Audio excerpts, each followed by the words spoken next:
মাটির যে ক্ষতিকর যে ছত্রাকগুলো আসে তাদেরকে ধ্বংস করে গাছকে শিকড় বৃদ্ধি করে, যে কারণে দেখা যায় যে মাটির যে স্বাভাবিক যে বিক্রিয়াগুলো অর্থাৎ অণুজীবের পরিমাণটা বাড়িয়ে যায় এবং গাছগুলো সুরক্ষিত থাকে।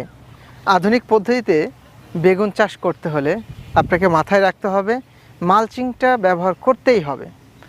মালচিংয়ের সুবিধা বলে তো শেষ করা যায় না, সেটা আপনিও জানেন, কিন্তু অনীহার কারণে শুধুমাত্র মালচিং ব্যবহার না করার কারণে আমরা লস করি অনেক টাকা, কারণ ফলন কমে যায়, উৎপাদন খরচ বেড়ে যায়, যে কারণে আলটিমেটলি আমাদের প্রজেক্টের খরচটা বেড়ে যাওয়ার কারণে লাভটা কম হয়ে যায়।